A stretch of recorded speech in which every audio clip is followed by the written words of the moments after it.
Hello, good afternoon and welcome. I'm very pleased to be joined by Esther van der Vleuten, who works as a partner at PwC. So welcome, Esther. Thanks for joining me. Thank you. Thanks. So we're here obviously in first day of World Hydrogen Congress, or World Hydrogen Week as it's now known. Been a lot of busy conversations. We've seen a lot of sort of projects moving forward. We're seeing a lot of conversations around obviously hydrogen and derivatives. What is your take, and how are you working with some of your clients? What are some of the challenges that they're facing, and what do you think some of the challenges that the industry has? Well, I think it sort of differs per region where you're looking at. So PwC is a global company, obviously, but what we see, for example, in Japan and Korea, that clients are actually taking the leap of faith and just starting it, and regulations is an issue everywhere to get that done and get permits and licenses in. But we also see that on mainland Europe, that really is sort of being seen as a threshold that is sometimes too big to take.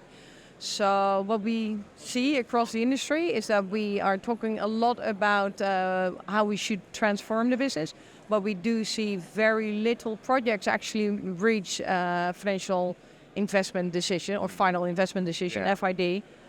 So I think that we could actually help there to make that work. But when talking to a lot of people attending the conference and the Congress, is that hurdle. So everybody's just looking at it from their own angle rather than a more holistic view where you can align and have alliances with multiple parties just to make it work and start making it happen more. Is that specifically in reference to the off-takers and trying to encourage more off-takers into the market to get them to start seeing hydrogen as a feasible pathway to decarbonisation?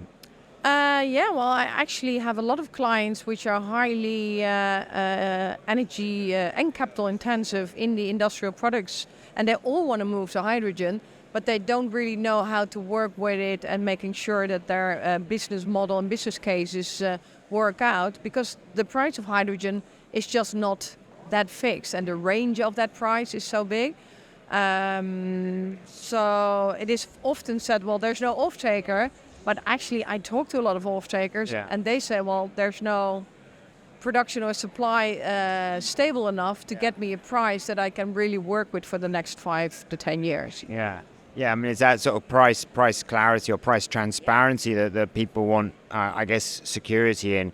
I mean, what way is that just a simple factor of a maturing industry? And as we see the ramp up of more projects, we'll hopefully see greater price transparency. Well, normally that would be the case. The question is, do we have that much time left still to making sure that this transformation is actually going to take place?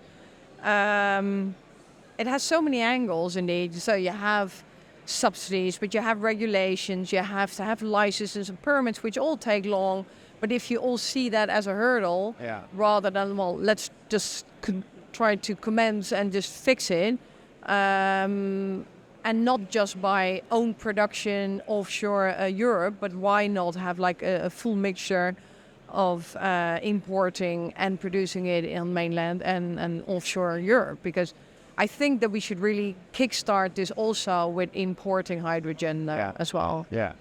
But and equally, is there not a risk of not doing anything? So some of the clients could potentially face more challenging circumstances going forward with potentially rising carbon prices, etc. Yeah, for sure, because I think that is one of the things that a lot of companies don't price in yet, that the CO2 price and carbon prices will go up.